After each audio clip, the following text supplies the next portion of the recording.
तो आज हम लोग नया चैप्टर स्टार्ट करेंगे, सिटीजनशिप। ठीक है, किसी को कुछ मालूम है इसके बारे में?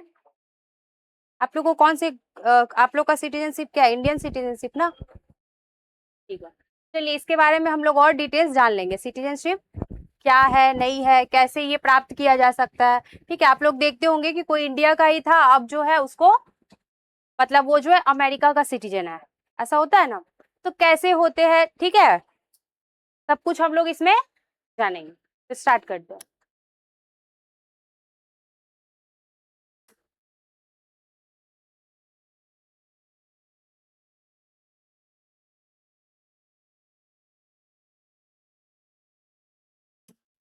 चलिए, आप लोग को याद है, सबसे पहले थोड़ा जान लें कि आप लोग को याद है मैं पढ़ाई थी वो यूनान वाला सिटी स्टेट, याद आया? यूनान, ग्रीस, याद आया? उसमें सिटी स्टेट कैसे नगर राज्य थे, जो छोटे छोटे शहर थे। इसमें तो हवा ही नहीं लग रहा।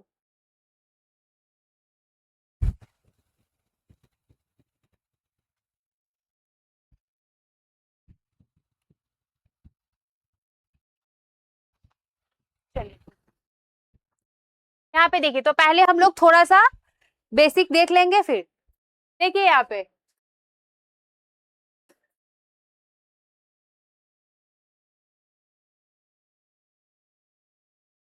सिटीजनशिप। ठीक है, पहले देखिए ये जो सिटीजनशिप है, ये जो शब्द है, ये सबसे पहले किसने लाया? ठीक है, तो आप लोगों को पता होगा कि फादर ऑफ पॉलिटिकल साइंस किसको कहते हैं? एरिस्टोटल को। ठीक है, तो ये जो सिटीजनशिप जो वर्ड है, इसको सबसे पहले कौन लाया? अरस्तु ने लाया। ठीक है,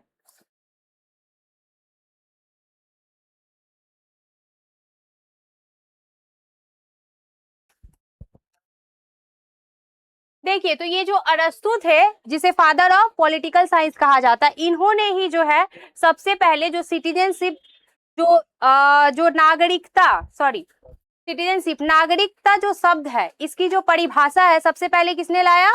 एरिस्टोटल ने। अब हम लोग थोड़ा चलेंगे प्राचीन ग्रीस के ऊपर। ठीक है, जहां से हम लोगों ने फर्स्ट वीडियो में हम लोगों ने देखा था ना कि ग्रीस यूनान के बारे में थोड़ा जो पढ़ा था, सिटी स्टेट।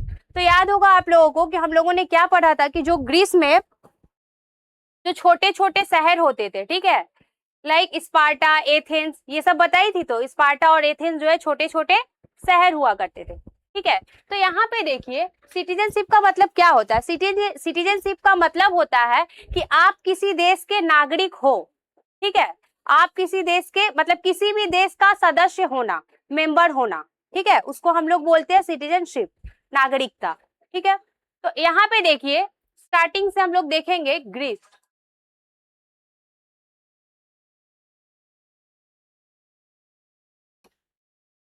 तो ग्रीस में देखिए क्या होता था, जो छोटे छोटे शहर हुआ करते थे, ठीक है, जिसको सिटी स्टेट बोला जाता था, वहां पे क्या था कि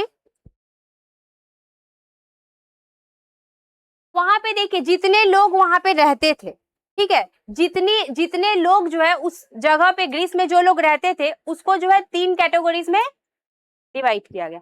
अच्छा, उससे बाद में आएंगे, पहले ये देख लीजिए। आप लोग को पता होगा कि पुराने टाइम पे स्त्रियों को क्या वोट देने का, ये सब का, राजनीति में हिस्सा लेने का अधिकार था? नहीं। तो यहाँ पे देखिए जो ग्रीस में क्या हुआ करता था कि जितने भी लोग थे, तो और मतलब ये कहा जाता है कि जो ग्रीस में जो लोग रहते थे, उन लोगों में से जो व्यक्ति शासन प्रक्रिया में भाग लेता था, देखिए वहां पे बहुत, जैसे कि कुछ लोग रहते जो जो शासन व्यवस्था में न्यायिक प्रक्रिया जो होती थी, उसमें जो है भाग लेते थे। ठीक है, और आप लोग जानते होंगे कि पहले के टाइम पे क्या होता था, स्लेव्स हुआ करते थे। ठीक है, स्त्रियां जो थी, जो मजदूर वर्ग थे, श्रमिक वर्ग थे, आप लोगों को पता होगा कि इन लोगों को उतना अधिक राइट्स जो है, अधिकार जो है नहीं था। इन लोगों को किसी भी चीज में पार्टिसिपेट करने का अधिकार नहीं था। तो प्राचीन ग्रीस में जो है, देखिए प्राचीन ग्रीस में जो है नागरिक उसी को कहा जाता था जिसको जो है शासन प्रक्रिया में भाग लेने का अधिकार हो। तो प्राचीन ग्रीस में जो है नागरिक उसी को बोला जाता था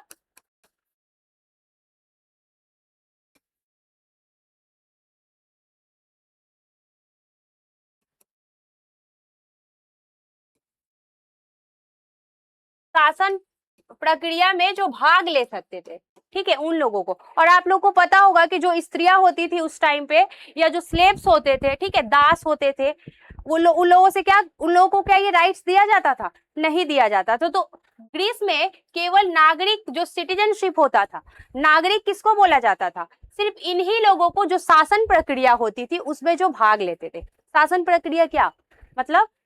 एडमिनिस्ट्रेशन सिस्टम, एडमिनिस्ट्रेटिव सिस्टम, जैसे कि वोट देने का अधिकार, ठीक है, जो सरकारी पद होते हैं उस पे, मतलब उस पोस्ट पे रहने का अधिकार, ठीक है, ये सब तमाम जो है क्रियाओं में जो भाग लेते थे उन लोगों को नागरिक बोला जाता था। और जो महिलाएं थी उन लोगों को इन सब का राइट्स नहीं था। तो महिलाओं को वहां पे जो मजदूर वर्ग रहा करते थे, जो श्रमिक वर्ग रहा करते थे, जो दास रहा करते थे, उन लोगों को नागरिक नहीं बोला जाता था। लेकिन अभी क्या ऐसा है?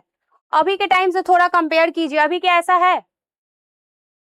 अभी जो है स्त्रियां हो या फिर जो मजदूर वर्ग के लोग हो, किसान वर्ग के लोग हो, सभी को क्या है, हम लोग नागरिक ही ना बोलेंगे, सभी को इंडियन सिटीजनशिप प्राप्त है, बोलते हैं ना। तो प्राचीन टाइम में जो है, यहाँ से जो है, देखिए, नागरिक उन्हीं को बोला जाता था जो शासन प्रक्रिया में भाग लेते थे।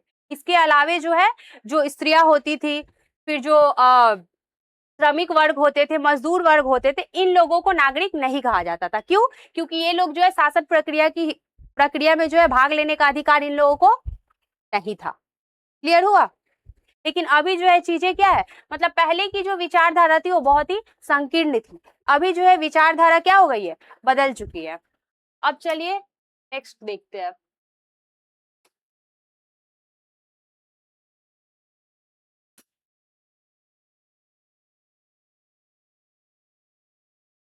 चलिए यहां से हम लोग स्टार्ट करते हैं। देख लीजिए सिटीजनशिप, ये देखिए,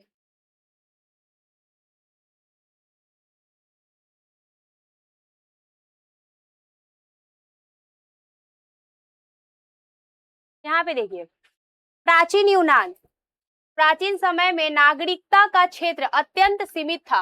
राज्य में मुख्य रूप से 3 वर्ग हुआ करते थे। मतलब सीमित था, लिमिटेड था। कहने का मतलब आप लोग देखे होंगे कि अभी जो है स्त्रियां भी वोट देती है, वो भी इलेक्शन में खड़ा हो सकती है, चुनाव लड़ सकती है।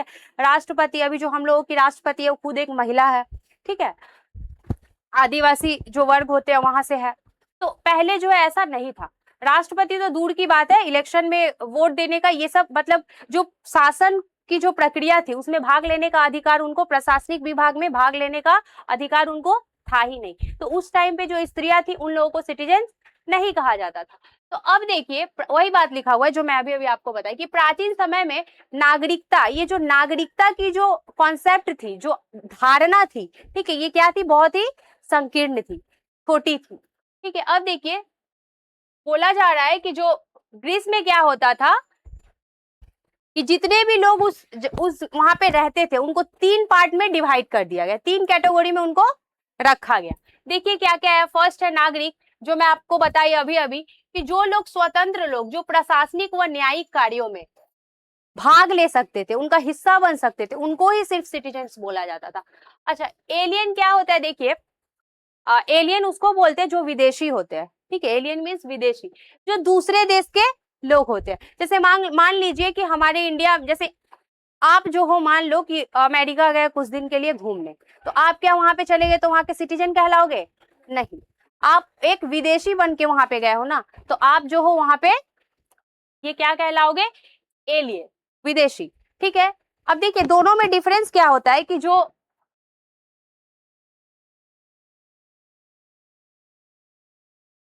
देखिए जो सिटीजन्स होते हैं उनको क्या होता है कि सिटीजन को क्या होता है कि, अच्छा ये वाला पहले देख लेते हैं, इन्हें राज्य में कोई भी राजनीतिक अधिकार प्राप्त नहीं होता। जो हमारे देश के जो सिटीजन्स होते हैं उनको क्या, सामाजिक अधिकार, आर्थिक अधिकार, शैक्षणिक अधिकार, और मेन जो होता है राजनीतिक अधिकार, पॉलिटिकल राइट्स भी उनको प्राप्त होता है। लेकिन जो विदेशी होते हैं उनको पॉलिटिकल राइट्स प्राप्त नहीं होता। अब पॉलिटिकल राइट्स क्या होता है? राजनीतिक अधिकार मतलब क्या हो गया? राजनीति में हिस्सा लेने का अधिकार, ठीक है। जैसे हम लोग जो है वोट देते हैं, हम लोग चाहे, आप लोग चाहो तो कोई भी इलेक्शन में खड़े हो सकते हैं, ठीक है, किसी भी पद के लिए। अच्छा, लेकिन कोई विदेश से हमारे देश में घूमने आया है, वो क्या वोट देने जाएगा? वोट के टाइम पे वोट देने जाएगा? नहीं।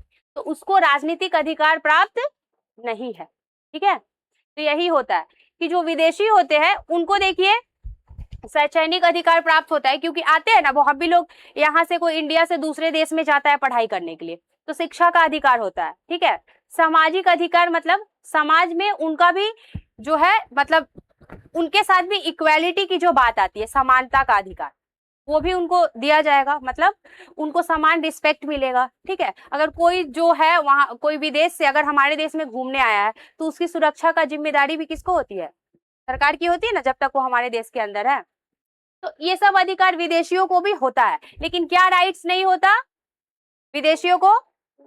हाँ, उसी को बोलते हैं राजनीतिक अधिकार। वो वोट नहीं दे सकते, वो सरकारी पद पे नियुक्त नहीं हो सकते। ठीक है, आर्मी वार्मी जो भी अगर हो गया तो उसमें उनको नियुक्त नहीं किया जा सकता। और एक बात बताओ, जैसे मान लीजिए कि आपके, जैसे हमारे यहाँ पे मान लीजिए कि हमारा देश का दूसरे देश के साथ युद्ध हुआ, तो हमारी जो सरकार है वो हमारे देश की जनता को, हमारे देश के नागरिक को फोर्स कर सकती है कि आर्मी में शामिल होने के लिए। ठीक है, आर्मी में शामिल होने के लिए, सैनिक पद पर आने के लिए, लेकिन एक विदेशी को फोर्स नहीं कर सकती, क्योंकि विदेशी जो होता है, विदेशी के अंदर अपने देश के प्रति निष्ठा होती है ना। कोई अमेरिका से हमारे देश में घूमने आया है तो उसको क्या हमारे देश के प्रति प्रेम की भावना होगी? किसके लिए? अमेरिका के लिए होगा ना, क्योंकि वो उस देश का सिटीजन है। तो उसको जो है इंडियन गवर्नमेंट फोर्स नहीं कर सकती, ठीक है, सैनिक में जाने के लिए। तो ये सब जो हो गया, मतलब जो भी सरकारी जो भी चीजें होती है उनमें जो है कोई भी विदेशी पार्टिसिपेट नहीं कर सकता। नेक्स्ट, स्लेव्स, इनकी संख्या सबसे अधिक थी। ये मानवीय और राजनीतिक अधिकारों से पूर्णतः वंचित थे। आप लोग को पता ही है, गुलामों से क्या करवाया जाता था? बस सेवा करवाया जाता था, काम करवाया जाता था। इन लोगों को तो राजनीतिक अधिकार दूर की बात है, मानवीय अधिकार से भी ये लोग वंचित थे। ठीक है, इनको ना ही लोग, मतलब ना ही इनको सम्मान दिया जाता था। ठीक है, राजनीतिक अधिकार तो छोड़ दीजिए, वो शासन व्यवस्था में भाग लेने का वो तो हो ही नहीं सकता, नहीं था उनको। ये वाला क्या है, जैसे कि बोल रहा है कि उनको जो है क्या है, हम लोग आज कहीं पे भी रहते हैं इक्वली सबको ट्रीट करते हैं कि नहीं? इक्वली समझते हैं ना, सबको रिस्पेक्ट देते हैं, इज्जत देते हैं। लेकिन जो स्लेव्स होते थे उनको कोई भी इज्जत उस टाइम पे नहीं दिया जाता, उनको नौकरों की तरह। बस लोगों की ये मानसिकता थी कि इनका जो है जन्म ही हुआ है क्या, सेवा करने के लिए। ठीक है, तो इनको मानवीय अधिकार भी प्राप्त नहीं थी। अरस्तु का प्रसिद्ध कथन, एक सेकेंड, अब देख लीजिए, हम लोग देख लेंगे। अरस्तु जो है, इन्होंने ही जो है सिटीजनशिप, नागरिकता की जो परिभाषा है, सबसे पहले किसने दिया था? अरस्तु ने। तो ये सब हमेशा याद रखिएगा।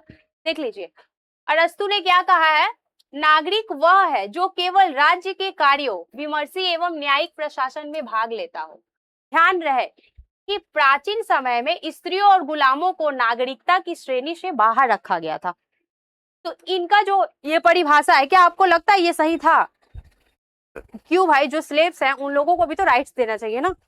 तो जो अरस्तु ने जो कथन हम लोग जो देख रहे हैं, अरस्तु ने जो कहा है उसके अनुसार क्या है कि वो भी यही कह रहे हैं कि जो स्त्रियां जो होती थी और जो गुलाम होते थे उनको जो है राजनीतिक अधिकार नहीं दिया जाता था, उनको हम लोग नागरिक नहीं बोलेंगे। क्यों? क्योंकि नागरिक किसको बोलेंगे? जिसको विमर्शी, मतलब प्रशासनिक विभाग में होता है ना, विचार विमर्श करना, किसी चीज के ऊपर डिस्कशन करना, फिर न्यायिक प्रशासन, ये सब चीजों में भाग लेने का अधिकार इन लोगों को था, गुलाम को और स्त्रियों को नहीं था। तो जो लोग केवल इसमें पार्टिसिपेट कर पाते थे, केवल उनको ही सिटीजन बोला जाता था।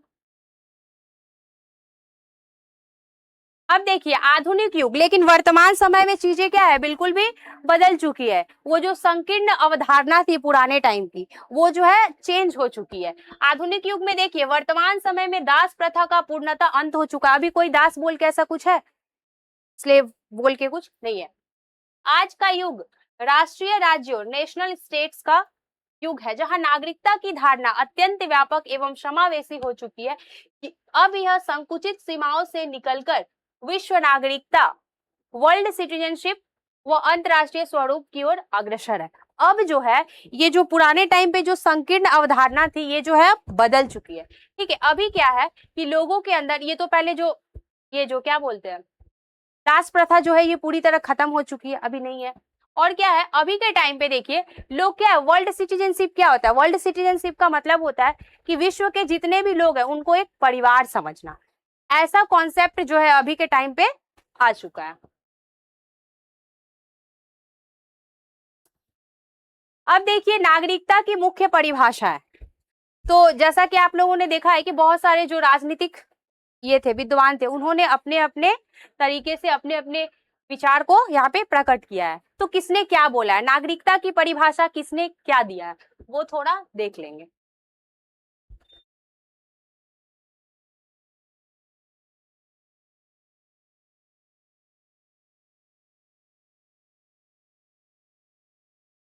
ये देखिए गुरुमुख निहाल सिंह, ये क्या कहते हैं, देखिए ये कह रहे हैं कि नागरिक वो व्यक्ति है जिसे न केवल दीवानी अधिकार प्राप्त हो बल्कि राजनीतिक अधिकार भी प्राप्त हो। ये क्या कह रहे हैं कि नागरिक उनको कहा जाता है जिनको केवल सिविल राइट्स ही नहीं हो, मतलब जिनको राजनीतिक अधिकार, कहने का मतलब जो सामाजिक, अभी अभी जो मैं आप लोगों को बता रही थी कि लोगों को सामाजिक अधिकार होता है, समाज में इक्वलिटी लाना, ठीक है, ये सब मतलब इक्वल, समाज में इक्वली लोगों को ट्रीट किया जाता है, शिक्षा का अधिकार भी सबको होता है, ठीक है, आर्थिक अधिकार भी सबको होता है, लेकिन पॉलिटिकल राइट जो है वो केवल सिटीजन्स को होता है। तो ये यही कह रहा है कि नागरिक वही व्यक्ति है जिसके पास केवल सिविल राइट्स ना हो, सिविल राइट्स के अलावा और क्या हो, पॉलिटिकल राइट्स, राजनीतिक अधिकार भी उनके पास होने चाहिए, तभी वो इंसान क्या कहलाएगा, किसी देश का नागरिक कहलाएगा। और राजनीतिक अधिकार का मतलब भी हो गया कि जो प्रशासन व्यवस्था है उसमें भाग लेना, वोट देने का अधिकार, ठीक है, किसी भी पद पे इलेक्शन में खड़ा होने का अधिकार, किसी भी पद में राष्ट्रपति, प्रधानमंत्री, ये सब जो होता है पोस्ट, इसके लिए वो भी, उसको भी अधिकार है, वो भी नियुक्त हो सकता है, तब वो देश राज्य का सिटीजन कहलाएगा। नेक्स्ट देख लीजिए गेटेल ने क्या कहा है, नागरिक समाज का वह सदस्य है जिसे समाज का आधिपत्य स्वीकार करना पड़ता है तथा जिसे सामाजिक जीवन के संपूर्ण लाभों का उपभोग करने का समान अधिकार प्राप्त हो।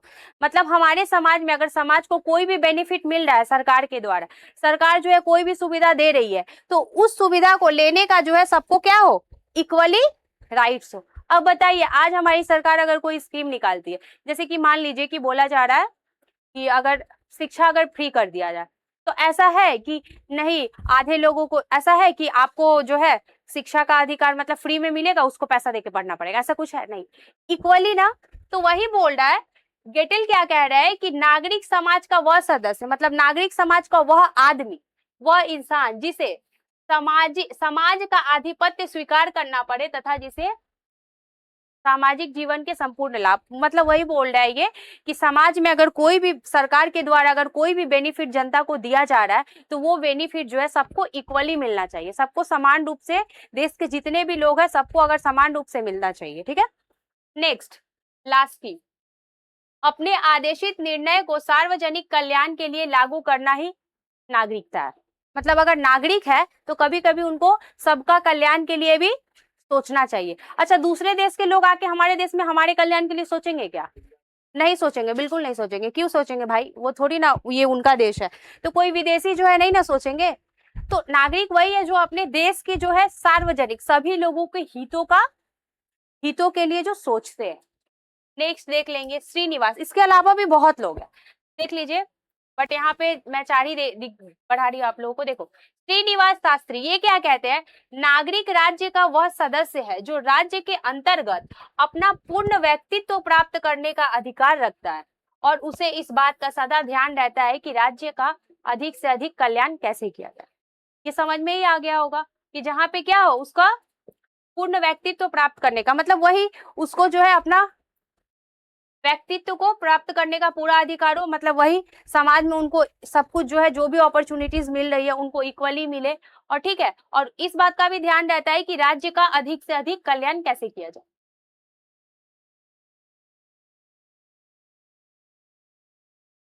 अब देख लीजिए नागरिक कौन है, तो अभी अभी, अच्छा अगर मैं आप लोगों से पूछूं तो अभी आप लोग बताओ तो मुझे कि नागरिक कौन कहलाएंगे, बताओ, इतना पढ़ाई उसके बाद कॉन्सेप्ट तो कुछ तो क्लियर हुआ होगा ना थोड़ा बहुत, बताओ नागरिक किसको बोलेंगे, फटाफट कौन बोलेगा,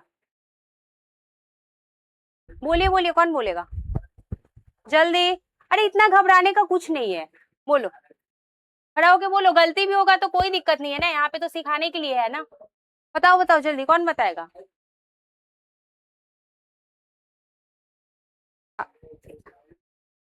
नागरिक, हाँ सिटीजनशिप। तो सिटीजनशिप किसके पास रहेगा? जैसे उसके पास क्या क्या होना चाहिए, कैसे हम कहेंगे कि ये नागरिक है? आप कैसे कहोगे कि आप एक नागरिक हो? हाँ, गुड, सही बात। और हाँ, आपका जन्म यहाँ पे हुआ है, गुड, अभी वो सब मैं पढ़ाऊंगी। आपका जन्म यहाँ पे हुआ है, और जो भी बेनिफिट मिलता है आपको भी मिलता है सरकार के द्वारा सुविधा, ठीक है। हाँ, वेरी गुड, कितना अच्छा तो बोल रहा है। चलिए फटाफट अब इधर आ जाइए, टाइम वेस्ट नहीं करना। नागरिक की प्रमुख विशेषता है, आवाज नहीं, बिल्कुल नहीं।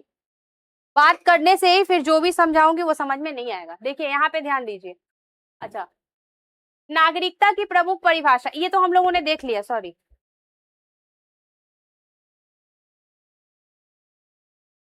अब देख लीजिए यहाँ पे, नागरिक कौन है। गहन अध्ययन के आधार पर नागरिक के चार मुख्य तत्व अनिवार्य रूप से स्पष्ट होते हैं। फर्स्ट क्या है कि वह व्यक्ति अनिवार्य रूप से राज्य का एक विधिक सदस्य होता है। उसको क्या होना चाहिए? नागरिक कौन लोग है? जिसको सदस्यता मिली हो उस राज्य की, जैसे हम लोग जो है क्या है, इंडिया इंडिया के सिटीजन है, ठीक है, मेंबरशिप हम लोगों के पास है। तो मतलब कानूनी तरीके से क्या बोल रहा है, सॉरी, एक विधिक सदस्य हो, राज्य का जो है एक मेंबर हो, राज्य द्वारा उसे व्यापक सामाजिक और राजनीतिक अधिकार प्रदान किए जाते हैं। जैसा कि मैं बताई, सामाजिक अधिकार तो खैर छोड़िए, वो जो विदेशी आते हैं उनको भी मिलता है, लेकिन पॉलिटिकल राइट्स भी जिनको हो, पॉलिटिकल राइट्स मतलब वोट देने का राइट्स, ठीक है, इलेक्शन में खड़ा होने का राइट्स, ये सब जो है। तीसरा, वह राज्य के सार्वजनिक हित के उद्देश्यों को समाज में लागू करने का आकांक्षी हो। देखिए बहुत कुछ है अभी, जैसे ऐसे मैं 3 पॉइंट यहाँ पे लिखी हूँ, लेकिन आगे हम लोग और डिटेल्स में पढ़ेंगे।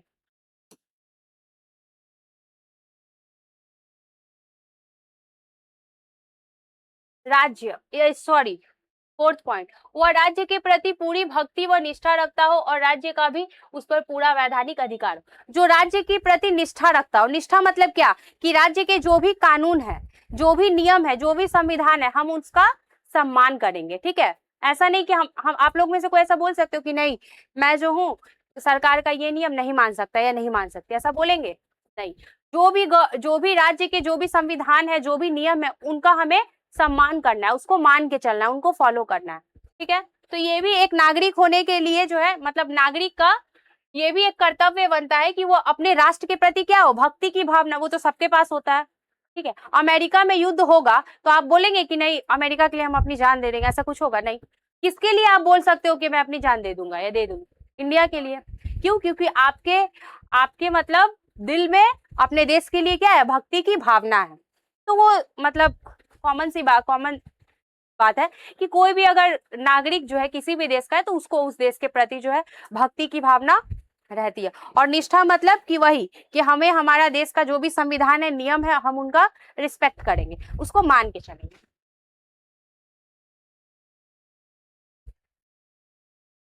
वही तो बताइए ना, समाज में जो लोगों के साथ एक समान व्यवहार करना, ठीक है, कोई भी अपॉर्चुनिटी आ रहा है, मतलब समाज में धर्म के आधार पर, जाति के आधार पर किसी के साथ भी भेदभाव न करना।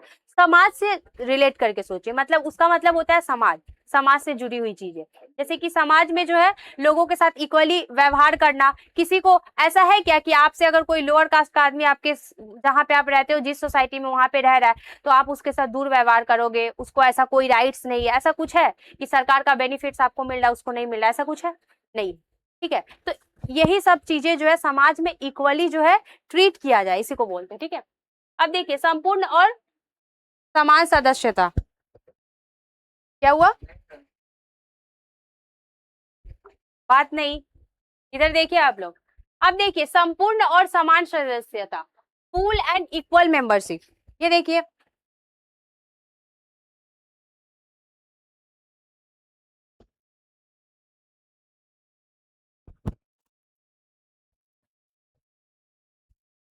ये देखिए, नागरिकता किसी भी राजनीतिक समुदाय की समान और पूर्ण सदस्यता का प्रतीक है। देखिए नागरिकता क्या है, नागरिकता मतलब एक प्रमाण है कि आप किसी देश के परमानेंट क्या हो, मतलब वहां के रहने वाले हो, वहां का मेंबर हो, मतलब आपको उस राज्य की मेंबरशिप मिला होता है। ठीक है, इसका वास्तविक तात्पर्य यह है कि राज्य सत्ता द्वारा देश के सभी नागरिकों को, चाहे वह अमीर हो या गरीब, कुछ बुनियादी अधिकार और न्यूनतम गरिमापूर्ण जीवन की गारंटी अवश्य मिलनी चाहिए। सही बात है। देखिए सरकार क्या है, हमारे देश में रहने वाले, हमारे राज्य में रहने वाले, हमारी जो सरकार है, ठीक है, अगर कोई भी बेनिफिट अगर लोगों को देती है तो ऐसा है कि अमीर को देगी गरीब को नहीं देगी, ऐसा बिल्कुल नहीं है। तो चाहे वो अमीर हो या गरीब हो या नीची जात का हो या ऊंची जात का हो या हिंदू हो या मुसलमान हो या सिख हो, कोई भी कास्ट का हो, कोई भी रिलीजियन का हो, उसको क्या है, उसको जो बुनियादी अधिकार है वो जो है सभी लोगों को समान रूप से मिलनी चाहिए, मिलती है। ठीक है, न्यूनतम गरिमापूर्ण जीवन की गारंटी अवश्य मिलनी चाहिए। ये देखिए मतलब जो हमारी बेसिक नीड है, ठीक है, वो जो है इक्वली सबको मिलनी चाहिए। अब देखिए प्रमुख चुनौतियां, लेकिन आप लोग बताइए कि अभी के टाइम पे क्या ऐसा है क्या? बोलिए, आप लोग इंडिया में ही देख लीजिए, बताइए कहीं पे आप देख रहे होंगे कि अब कहीं पे पानी की जो है व्यवस्था सही नहीं है। आप लोग आए दिन ऐसे रील्स स्क्रॉल करते हो जो भी, या न्यूज वगैरह में सुनते होगे क्या? हाँ बहुत अच्छा, नहीं बिल्कुल, इससे पता चल रहा है क्या कि वो थोड़ा बहुत न्यूज वगैरह सुनते हैं, अच्छी बात है, सुनना चाहिए। आर्ट्स के स्टूडेंट होके न्यूज वगैरह ये सब जो है थोड़ा सुनना चाहिए, सही बात है। देखिए अब वो बेचारे जो है देश के, अच्छा इधर देखिए, जैसे कि देखिए वो जो है, हाँ देखिए वो इन्हीं सब चीजों के लिए लड़ रहे थे, क्योंकि आप रील्स बहुत सारा स्क्रॉल करते होंगे, प्लीज शांत हो जाइए, इधर देखिए, तो आप देख रहे होंगे कि वहां पे जो है एक नल जो है, चापाकल जिसको आप लोग बोलते हैं, वो लगा हुआ है। तो वो कौन लगाया पता है? वही जो है, जो भरत तिवारी, उन्होंने ही क्या किया था, सरकार से मतलब सरकार के खिलाफ आवाज उठाते थे। वहां पे देखिए गांव में जो बाढ़ आई थी, उससे गांव वालों के लोग क्या, गांव वालों के जो घर है वो सब क्या है, बह चुके हैं। वहां के बच्चे से मीडिया पूछ रही है आप स्कूल जाते हो, तो बच्चा बोल रहा है कि नहीं। तो क्यों नहीं जाते हो? स्कूल बह गया। सोचिए, तो ये अवस्था है। ठीक है, और अभी की सरकार क्या है, डिक्टेटरशिप करी है, तानाशाह। मतलब आप आवाज उठाइए तो मतलब क्या, आपको मार देंगे ये लोग। ठीक, मतलब कितना गलत तरीके से उसके साथ किया गया है, बहुत ही मतलब जो पुलिस है, सोचिए, जो ये लोग, मतलब ये लोगों का काम है कानून की रक्षा करना, और ये लोग खुद जो है कानून का उल्लंघन कर रहे हैं। सरेंडर करने के बाद भी उसका इनकाउंटर कर दिए। एक्चुअली ये इनकाउंटर नहीं था, ये सोची समझी उसको मारने का पहले से ही प्लानिंग किया गया था। ठीक है, क्योंकि अभी देखिए अभी देश में यही हो रहा है, जो सरकार के खिलाफ आवाज उठा रही है, गलत चीजों के खिलाफ आवाज उठा रही है, उसको देशद्रोही बोला जा रहा है। ठीक है, उसको जेल में डाल दिया जा रहा है, जो ज्यादा बोल रहा है उसको मार दिया जा रहा है। तो अभी आप देख सकते हो कि इंडिया में जो डेमोक्रेसी बोलती है, वो सही अर्थ में डेमोक्रेसी अभी यहाँ पे नहीं। ठीक है, देखा जाए तो हम भी लोग अभी क्या हो चुके हैं, पहले जो अंग्रेज जो हमको गुलाम बनाए थे, अभी अपने ही देश के लोग हमें गुलाम बना के रखे। क्यों? क्योंकि अंग्रेज के टाइम पे भी तो यही होता था ना, बोलने का अधिकार नहीं था। अंग्रेज के खिलाफ आप बोलोगे तो क्या करेंगे, आपको मार देते थे। और अभी भी क्या हो रहा है, ठीक है, अभी भी भ्रष्ट सरकार की जो मतलब भ्रष्ट सरकार है, इसके अगेंस्ट में कुछ भी बोलो तो उसको जो है इनकाउंटर हो जा रहा है। चलिए इधर देखिए, मुझे बहुत अच्छा लगा ये देख के कि पॉलिटिकल मतलब आर्ट्स के स्टूडेंट होके वो थोड़ा इस चीज को कुछ तो मतलब वो देखा है, समझा है, मतलब अच्छी बात है, देखना चाहिए। आप वहीं पे रहते हो?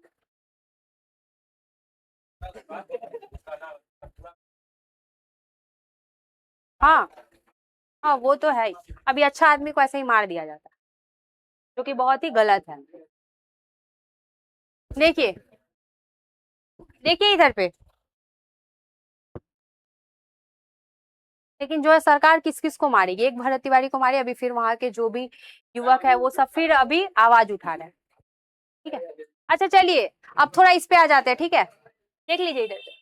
आधुनिक समय में देखिए प्रमुख चुनौतियां, अभी हम लोगों ने जो भी पढ़ा, अभी देखिए आधुनिक समय में शहर में रहने वाली झुग्गी झोपड़ियों और गंदी बस्तियों की विशाल आबादी जो बुनियादी सुविधाओं, शौचालय, स्वच्छ जल आपूर्ति, सफाई से वंचित है, जल आपूर्ति, देखिए यही बात कि अभी रियलिटी में देखा जाए तो बहुत सारे ऐसे गांव में, ग्रामीण इलाकों में, झुग्गी बस्तियों में ऐसे लोग रह रहे हैं जहाँ पे पानी की व्यवस्था अच्छी नहीं है, जहाँ पे शौचालय नहीं है, साफ सफाई की जो है वहां पे कमी है, साफ सफाई नहीं है, ये सब चीज जो कि आप लोग खुद ही देख रहे हो, ठीक है, अभी के टाइम पे। तो ऐसे तो बोला गया है कि जो बेसिक नीड है, जो बुनियादी जो अधिकार है वो सबको मिलनी चाहिए, लेकिन रियलिटी में क्या मिल रही है? नहीं। अब देखिए, इन सभी वंचित वर्गों को समाज की मुख्य धारा में जोड़ना और उन्हें सामाजिक सुरक्षा प्रदान करना ही लोक कल्याणकारी राज्य की नीतियों का मुख्य उद्देश्य होना चाहिए। देखिए, अब जो लोक कल्याणकारी जो राज्य होता है, इसका मतलब क्या? ऐसा राज्य जिसमें लोगों का कल्याण हो, भला हो। तो लोक कल्याणकारी राज्य में क्या होना चाहिए? ये सब चीजें होनी चाहिए क्या? नहीं।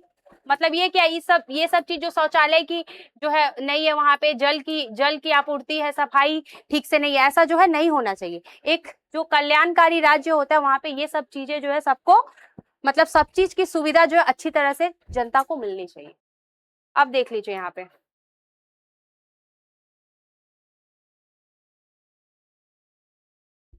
अब देख लीजिए विदेशी कौन है, ठीक है। Who is an alien?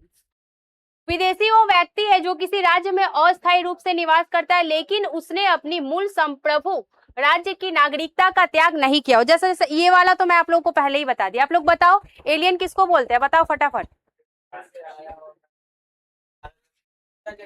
हाँ, जैसे मान लीजिए भारत से भी बहुत सारे लोग पढ़ाई के उद्देश्य से, ये लोग आखिर आते और जाते क्यों है? कहने का मतलब कि मान लीजिए कि कोई राजदूत है, ठीक है, कोई किसी, हाँ, कोई किसी काम करने के लिए जा रहा है।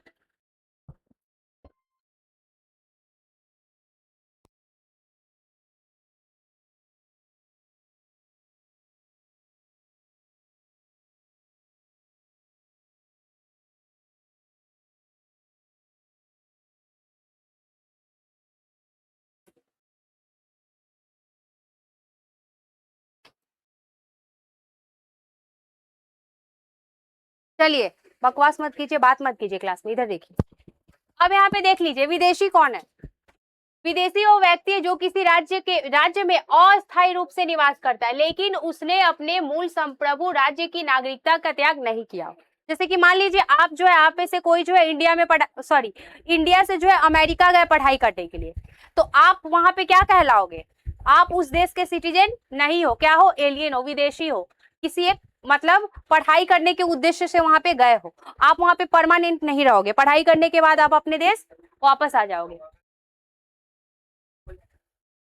हाँ, वो सिटीजनशिप जो है कैसे होता है, कैसे मतलब किसी, अगर एक देश का नागरिक अगर दूसरे देश का नागरिक बनना चाहे, या कोई विदेशी जो है हमारे देश का नागरिक बनना चाहे, तो कुछ कंडीशंस होते हैं जिसको फुलफिल करने होते हैं, तो वो हम लोग आगे पढ़ेंगे। नेक्स्ट देखिए, तो जो व्यक्ति जो है अस्थाई, अस्थाई मतलब क्या?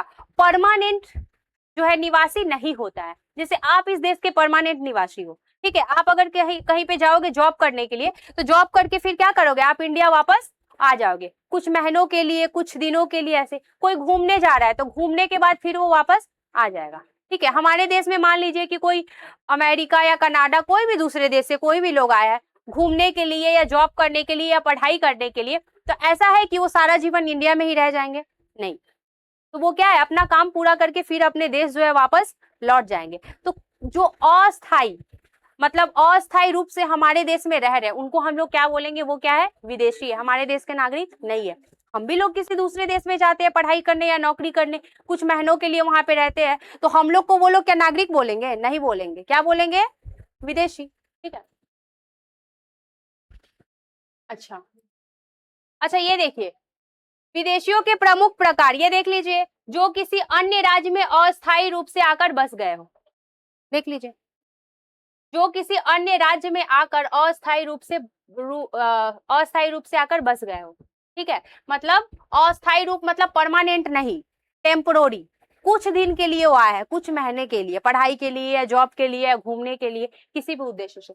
जो किसी विशेष व तात्कालिक कार्य, जैसे देखिए शिक्षा के लिए, पर्यटन मतलब घूमने के लिए, भ्रमण करने के लिए, अस्थायी रोजगार मतलब उनको परमानेंट कोई जॉब नहीं, जैसे कि टेम्पोररी अगर कोई जॉब मिला है, मान लीजिए वो 5 महीने 6 महीने के लिए कोई जॉब करने के लिए यहाँ पे रुके हो, तो एक जो विदेशी है वो कहीं पे जाता है कोई दूसरे देश में, तो या तो वो शिक्षा के उद्देश्य से जाता है, या तो घूमने के लिए जाता है, या कोई जॉब के लिए जाता है और अस्थायी रूप से रहता है। कुछ दिनों बाद फिर वो अपने देश वापस आ जाता है, परमानेंट वहां पे रहने नहीं जाता। जो अंतरराष्ट्रीय नियमों के तहत अपने देश का आधिकारिक प्रतिनिधित्व करने के लिए भेजे जाते हैं, जैसे देखिए हमारे देश से राजदूतों को दूसरे देश में भेजा जाता है ना, हमारे देश का प्रतिनिधित्व करने के लिए। तो वही बोल रहा है कि अंतरराष्ट्रीय नियम, इंटरनेशनल जो रूल्स होते हैं, इंटरनेशनल लॉज के अकॉर्डिंग अपने देश का आधिकारिक प्रतिनिधित्व को भेजते हैं। कोई अगर एक राज्य जो है अपने देश के किसी व्यक्ति को भेजता है, जैसे राजदूत हो गया, वाणिज्य दूत हो गया आदि। अब देखिए वैधानिक विभाजन, विदेशियों को पुनः दो मुख्य भागों में बांटा जा सकता है, मित्र राज्य के विदेशी और शत्रु राज्य के विदेशी। ये देखिए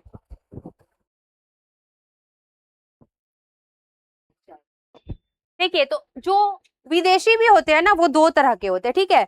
एक क्या होते हैं, जो एलियन होते हैं वो टू टाइप्स के होते हैं, एक होते हैं फ्रेंडली एलियंस और दूसरा होते हैं इनेमी एलियंस, ठीक है। मतलब मित्र और एक शत्रु। अब किसको क्या बोलेंगे, जैसे मान लीजिए कि जिन देशों के साथ जो है भारत का रिश्ता जो है अच्छा है, भारत का रिलेशन जो है फ्रेंडली है, अच्छा है किसी देश के साथ, तो वहां के जो विदेशी हमारे देश में आएंगे उसको हम लोग क्या बोलेंगे, मित्र विदेशी, ठीक है। और जिन देशों के साथ हमारा संबंध जो है अच्छा नहीं है, युद्ध वगैरह होता है, ठीक है, जैसे कि मान लीजिए पाकिस्तान, तो क्या बोलेंगे, तो शत्रु राज्य के विदेशी। अब पाकिस्तान से आए दिन हमारा क्या होता रहता है, दुश्मनी हमेशा बना रहता है, तो वहां के अगर कोई विदेशी आएंगे तो उनको क्या बोलेंगे।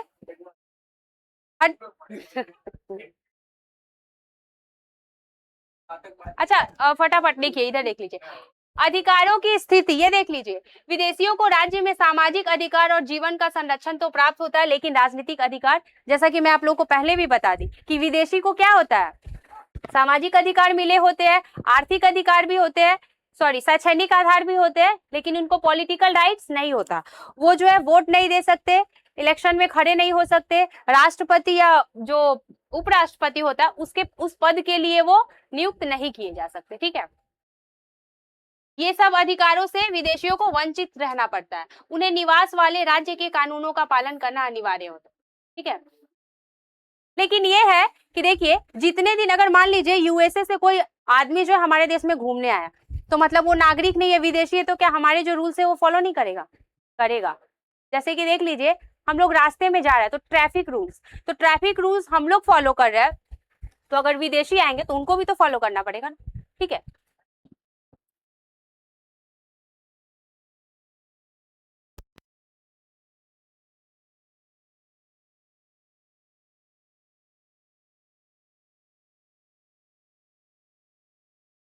अब देख लीजिए मैं जितना आप लोगों को पढ़ाई उसी बेसिस पे ये डिफरेंस है, ठीक है, ज्यादा टाइम नहीं लगेगा, फटाफट देख लीजिए। नागरिक तथा विदेशी में मुख्य अंतर, ठीक है, डिस्टिंक्शंस, जैसे कि मान लीजिए, जैसे कि मैं अभी आप लोगों को बता दी ना कि नागरिक किसको बोलेंगे, विदेशी किसको बोलेंगे। अब आप लोगों से अगर मान लीजिए कि इसको मैं हटा देती हूँ और आप लोग से पूछती हूँ बताओ दो चार डिफरेंस बताओ, नहीं बता दोगे, बताओ। फर्स्ट ये है कि नागरिक को जो है राजनीतिक अधिकार प्राप्त होता है, विदेशी को प्राप्त नहीं होता है। नागरिक जो है किसी भी राज्य में परमानेंट रहते हैं, स्थायी निवासी होते हैं, लेकिन जो विदेशी होते हैं वो जो है अस्थायी रूप से रहते हैं। चलिए देख लेते हैं, ये देख लीजिए नागरिक तथा विदेशी में differences between citizens and alien. ये देख लीजिए सदस्यता व नागरिकता, इसके आधार पे अपने राज्य का वैध सदस्य होता है और उसे स्थायी नागरिकता प्राप्त होती है। जो नागरिक होते हैं उनको जो है मेंबरशिप प्राप्त होता है, स्थायी नागरिकता मतलब स्थायी रूप से वो जो है क्या होते हैं, वो एक वैध सदस्य, एक लीगल सिटीजन होते हैं। उनको जो है हमारे राज्य में जो है, जैसे मान लीजिए हमारे राज्य का जो सिटीजन, तो जो सिटीजन होता है, जो नागरिक होता है, उनको जो है क्या मिली रहती है, मेंबरशिप मिली रहती है और वो स्थायी रूप से रहते हैं। और जो विदेशी होते हैं, किसी दूसरे राज्य का नागरिक होता है, वो यहाँ पे आता भी है तो क्या आता है, अस्थायी रूप से। परमानेंट रहने के लिए आता है क्या, नहीं, टेम्पोरेरी। अब देखिए अधिकारों की प्राप्ति, तो जैसा आप लोग को बताई मैं कि सामाजिक राजनीतिक दोनों प्रकार के राइट जो है सिटीजन्स को प्राप्त होते हैं, लेकिन एलियंस को क्या प्राप्त नहीं होते हैं, सामाजिक अधिकार तो होता है, कौन सा अधिकार नहीं होता है? हाँ गुड। राजनीतिक अधिकार जो है उनको प्राप्त नहीं होता। देखिए राजनीतिक सामाजिक अधिकार प्राप्त हो सकते हैं परंतु राजनीतिक अधिकार से वो वंचित रहते हैं। अब देख लीजिए निष्ठा व भक्ति, जाहिर सा बात है कोई अगर सिटीजन है तो वो अपने देश के प्रति ना निष्ठा रखेगा और भक्ति रखेगा। तो अपने राज्य के प्रति पूर्ण आस्था, देशभक्ति और अविभाजित भक्ति रखता हो। जहां वो, अब ये देख लीजिए विदेशी, जहां वह अस्थायी रूप से निवास करता है उस राज्य के प्रति। अब मान लीजिए आप लोग में से कोई भी अगर मान लो कि यूएसए जाओगे पढ़ाई करने, तो आप लोग क्या, आप लोगों के मन में भक्ति की जो भावना और निष्ठा, क्या यूएसए देश के लिए आ जाएगी? नहीं ना, आप वहां पे पढ़ने गए हो, आपके अंदर तब भी जो है निष्ठा की भावना, भक्ति की भावना किसके प्रति होगी? इंडिया के प्रति। समझ में आ रहा है कि नहीं? जिसको भी दिक्कत हो रहा है बोल सकते हैं, ठीक है, क्योंकि यहाँ पे शर्माने की कोई जरूरत नहीं है, क्योंकि आप लोग यहाँ पे सीखने के लिए बैठे हो और मैं यहाँ पे सिखाने के लिए आई हूँ। तो डरने की कोई जरूरत नहीं है, जिसको नहीं आ रहा है शर्माने की कोई जरूरत नहीं है, पूछ सकते हैं। कितना दूर समझ आया? बोलिए। सैन्य सेवा, जैसा कि मैं बताई कि अगर मान लीजिए देश में कोई युद्ध हो रहा है तो आप मान लीजिए कि जैसे क्या नाम है, हाँ उदय, उदय को जो है मान लीजिए, इधर देखिए, उदय जो है, उदय को मान लीजिए कि अमेरिका घूमना अच्छा लगता है, तो उदय जो अमेरिका घूमने गया, तो ऐसा है क्या कि अगर अमेरिका में युद्ध होगा तो उदय जाएगा वहां पे, मतलब सैनिक बन के वहां पे लड़ाई करने? नहीं जाएगा, क्योंकि जो भी हो लेकिन वो गया है घूमने वहां पे, उसको वो देश पसंद है, लेकिन वो नागरिक किस देश का है? भारत का, तो वो भारत के लिए ही सोचेगा। और ना ही यूएसए की जो गवर्नमेंट है वो उदय को फोर्स भी नहीं कर सकती, क्योंकि मैं आप लोगों को बताई कि जो राज्य जो होती है वो केवल अपने नागरिक के ऊपर ही फोर्स डाल, मतलब नागरिक को ही फोर्स कर सकती है कि आप युद्ध के टाइम पे मान लो कि सैनिकों की जरूरत पड़ी, और तो राज्य जो है अपने देश के जो सिटीजन्स है, अपने देश के जो नागरिक है, उनको वो फोर्स कर सकते हैं सैनिक में आने के लिए, ठीक है। लेकिन अगर कोई विदेशी हमारे देश में घूमने के लिए आया है, कोई पढ़ाई करने के लिए आया है, तो उसको जो है सरकार फोर्स नहीं कर सकती। वही लिखा है। देश पर संकट आने पर सेना में भर्ती होने के लिए बाध्य किया जा सकता है। किसको बाध्य किया जा सकता है? नागरिक को। और उसे किसी भी परिस्थिति में सेना में अनिवार्य सेवा के लिए बाध्य नहीं किया जा सकता, ठीक है। मतलब गवर्नमेंट, सरकार क्या होती है, मतलब सरकार क्या ऐसे जबरदस्ती बोल सकती है विदेशी को कि नहीं आपको सेना में भर्ती होना ही होगा, सेना की मतलब जरूरत है, तो नहीं बोल सकते किसी विदेशी को। अब देख लीजिए,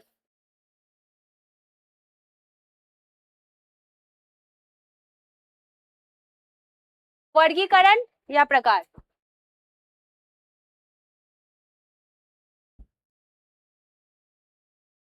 ये देखिए मुख्य रूप से दो प्रकार के होते हैं, जन्मजात और राज्यकृत, ठीक है। इसमें मैं डिटेल्स में आऊंगी।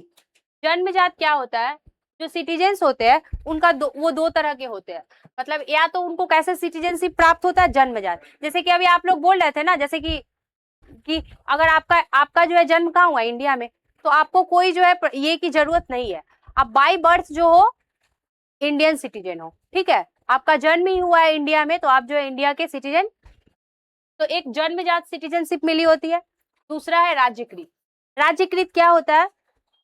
मान लीजिए जैसा कि आप बोल रहे थे, अभी कोई बता रहा था कि अगर वो दूसरे देश का अगर नागरिक बनना चाहे तो अगर जैसे कि मान लीजिए कोई विदेशी आदमी है हमारे देश में आके वो इंडियन सिटीजनशिप को पाना चाहता है, तो कुछ कंडीशंस होते हैं उसको फुलफिल करने पड़ेंगे। और ये जो कंडीशंस होते हैं, जैसे कि आप चाहोगे कि आप दूसरे देश के अगर नागरिक बन जाओ, तो उस देश के भी कुछ कंडीशंस है, कुछ रूल्स है, उन कंडीशंस को आपको पूरा करना होगा, तभी जो है आपको वहां की नागरिकता जो है मिलती है। अब सब देश जो है अपने अपने अनुसार जो है अलग अलग कंडीशंस बना के रखे हैं, ठीक है। और एक चीज देख लीजिए, अगर कोई विदेशी हमारे देश में आ रहा है घूमने के लिए, तो अगर मान लीजिए कि जैसे कि आप कहीं का मान लीजिए कहीं घूमने, कहीं पढ़ाई करने के उद्देश्य से गए हैं, तो ऐसा नहीं है कि आप अमेरिका गए हैं पढ़ाई करने और वहां पे जाके आप जॉब करने लगे, परमानेंट रह गए, ऐसा नहीं होता है।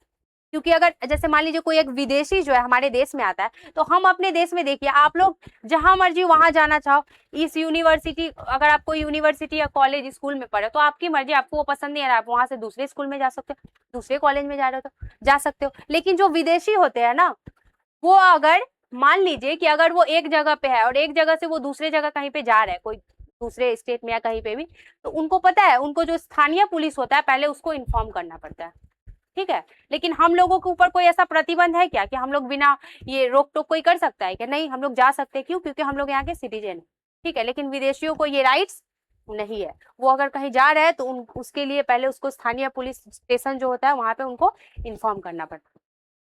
अच्छा देख लीजिए, ये तो हो गया। नेक्स्ट, राज्य की जिम्मेदारी। राज्य इसके हितों की रक्षा देश के भीतर और देश के बाहर विदेश में भी करता है। हमारे देश का कोई सिटीजन है, आप लोग देखे होंगे ना, हमारे देश का कोई सिटीजन है, तो सिटीजन अगर देश के अंदर रह रहा है तब तो हमारे सरकार का मतलब ये ड्यूटी है कि वो अपने नागरिकों की रक्षा करे। आप लोग सुने होंगे कोई जो है इंडियन सिटीजन जो है कोई दूसरे देश में गया हुआ है और वहां पे युद्ध छिड़ गया, तो क्या होता है उस वक्त वो लोग यहाँ पे आ नहीं पाते, तो उनको यहाँ पे सुरक्षित लाने का जिम्मेदारी किसका होता है? सरकार कुछ व्यवस्था करती है ना, ताकि मान लीजिए कि हमारे देश का कुछ नागरिक जो है कुछ जो पढ़ाई करने के लिए गए हुए विदेश में, और वहां पे मान लीजिए युद्ध छिड़ गया, वहां पे बहुत सारे लोग मारे जा रहे हैं, बम वम ये सब हो रहा है, वहां पे बम वम फोड़े जा रहे हैं, ऐसा तो हो सकता है कि हमारे देश के जो नागरिक है उनको भी उनकी भी जान चली जाए, नुकसान हो जाए। तो फिर उनको सही सलामत सुरक्षित लाने के लिए हमारी सरकार प्रयास करती है कि नहीं? ठीक है। तो अपने देश का नागरिक क्या होता है कि अगर हमारे जो राज्य में जो ये सिटीजन है, राज्य का ये राज्य क्या करता है, मतलब अपने राज्य की जो ये नागरिक है उनका देश के अंदर तो रक्षा करता है ये, प्लस वो विदेशों में भी जाता है तो भी। तो यहाँ पे यही बोल रहा है, और उसके हितों की रक्षा देश के भीतर भी होती है और देश के बाहर विदेश में भी होता है, ठीक है। लेकिन इसके अधिकारों व हितों की रक्षा केवल इसके मूल देश ही कर सकता है। लेकिन अगर मान लीजिए अगर जो एलियंस है तो उनके हितों की रक्षा कौन करेगा? वो जहां से आए हैं वो कंट्री के जो गवर्नमेंट है वो करेंगे, ठीक है। अब देखिए, नागरिकता के लिए अनिवार्य शर्तें। अब ये देखिए,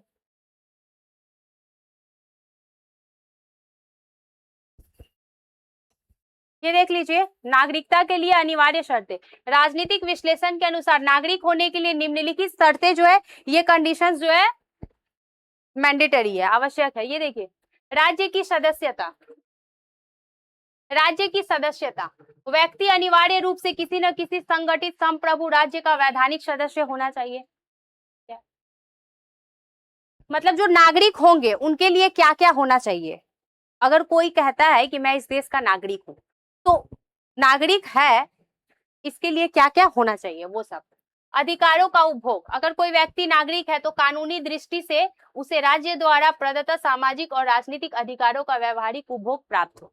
अगर कोई नागरिक है तो जो हमारा लॉज है, ठीक है, लॉज के अकॉर्डिंग राज्य जो भी सामाजिक या राजनीतिक अधिकार लोगों को दे रही है वो उस व्यक्ति को भी होना चाहिए। जैसे कि अगर मैं कहूं कि जैसे कि कोई भी अगर कहता है कि मैं इस देश का सिटीजन हूं, तो उसके पास ये जो है स्टेट अगर कोई भी अधिकार दे रही है, चाहे वो सामाजिक अधिकार हो या राजनीतिक अधिकार, तो वो उनके पास होना चाहिए, ठीक है। जैसे कि मान लीजिए कोई विदेशी आके ये नहीं बोल सकता कि मैं यहाँ का सिटीजन हूँ, क्योंकि उसको राजनीतिक अधिकार प्राप्त है ही नहीं।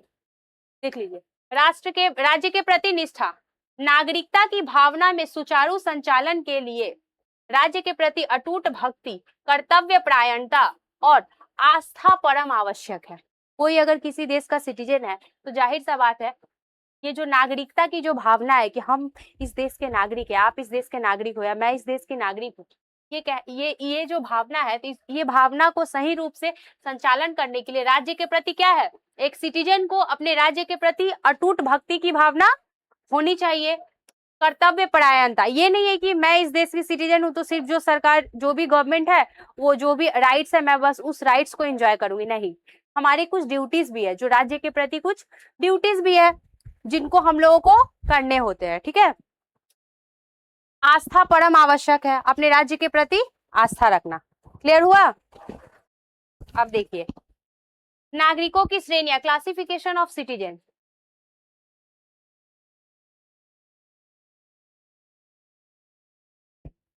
टाइम कितना है?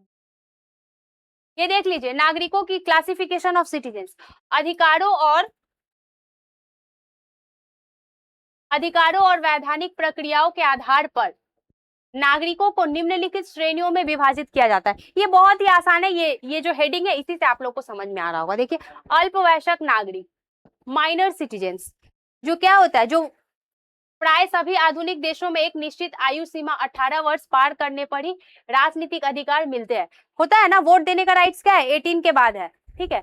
तो ये जो है अल्पवयस्क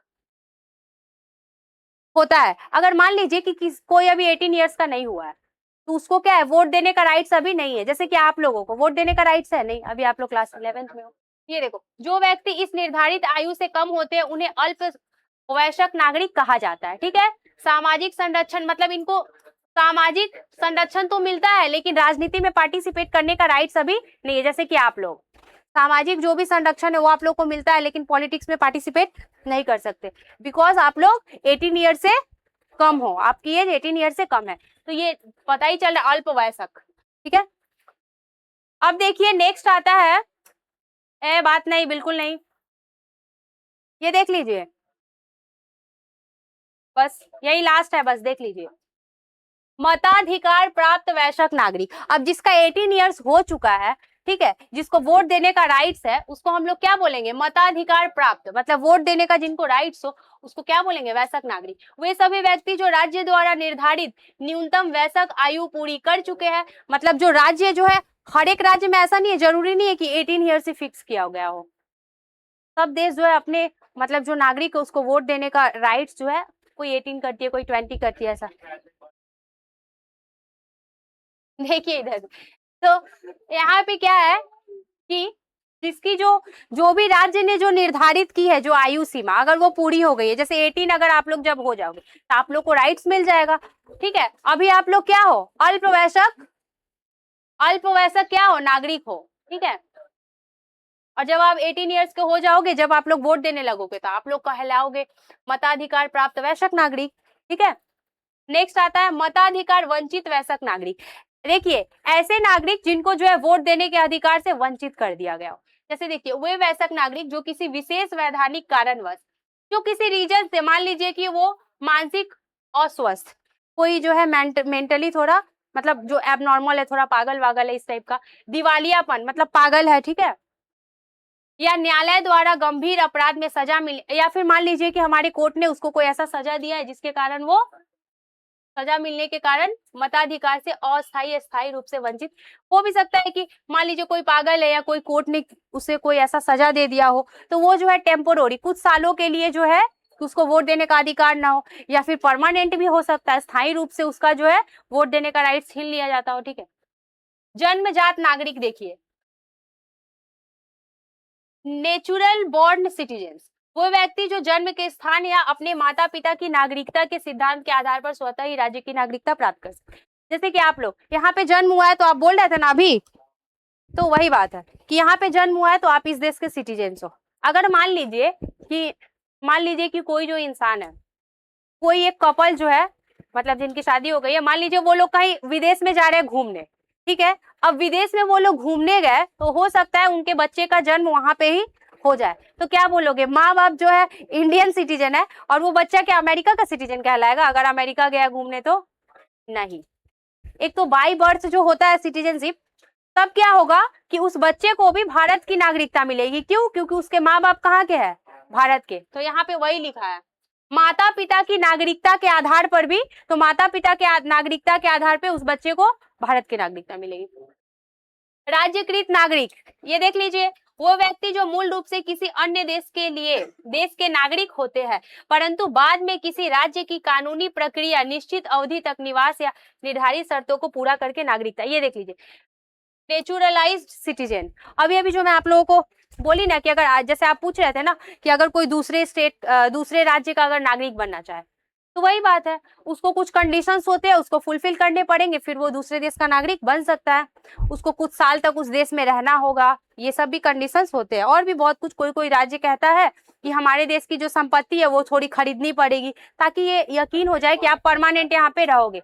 कोई राज्य ये कहता है कि मिनिमम 4 या 5 साल हमारे देश में रहना होगा। ये सब कंडीशन से ये फुलफिल करके आप लोग उस देश के सिटीजन बन सकते हो, ठीक है। अच्छा, एक क्वेश्चन पूछ रही हूँ, निष्कर्ष, आधुनिक लोकतांत्रिक व्यवस्था में नागरिकता केवल अधिकारों का दावा नहीं है, बल्कि यह राज्य के प्रति कर्तव्यों के निर्वहन, सामाजिक कल्याण में भागीदारी, ये है जो भी। चलिए अब बताइए तो कि इंडियन कॉन्स्टिट्यूशन के कौन से आर्टिकल में सिटीजनशिप को लेकर बोला गया? बताइए।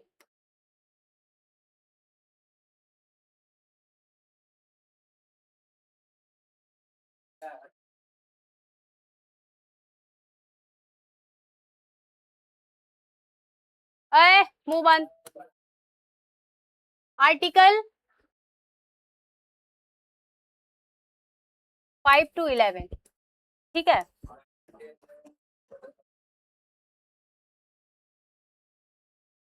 सिटीजनशिप के बारे में इसमें बोला गया है, ठीक है। इसमें बाद में जो है अमेंडमेंट भी किया गया है, वो हम लोग जो है नेक्स्ट टाइम नेक्स्ट क्लास में जो है हम लोग देखेंगे। तो ये याद रहे, इंडियन कॉन्स्टिट्यूशन के आर्टिकल 5 to 11 जो है वो सिटीजनशिप के बारे में कहता है, ठीक है। अब देखिए आर्टिकल जो है, आर्टिकल 15, आर्टिकल 16, 19, ये तीनों भी इंपॉर्टेंट है। क्यों इंपॉर्टेंट है? आर्टिकल 15 क्या है? Right against discrimination on grounds of religion, race, caste, ठीक है। मतलब जाति, धर्म, लिंग, ठीक है, और ये सब के आधार पे जो है भेदभाव किसी के साथ भी नहीं किया जाएगा। आर्टिकल 16, आर्टिकल 16 क्या है? Right to equality of opportunity, ठीक है, in the matter of public employment. जो पब्लिक एम्प्लॉयमेंट होती है, जो जॉब्स वगैरह होते हैं, उसमें जो है सबको इक्वली ये किया जाता है। आर्टिकल 19 क्या है? Right to freedom of speech and expression, assembly, association, ये सब है, ठीक है। तो आप लोग देखो, आप लोग का क्या काम रहेगा, ये जो आर्टिकल है थोड़ा देख लेना, नेक्स्ट क्लास में मैं पूछूंगी। तो सबको क्लियर तरीके से समझ में आया? आया अच्छे से? किसी को कोई डाउट नहीं? वेरी गुड, ठीक है। तो इसी के साथ क्लास खत्म करते हैं।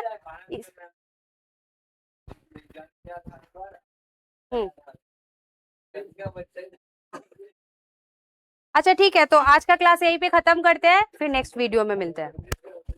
बाय।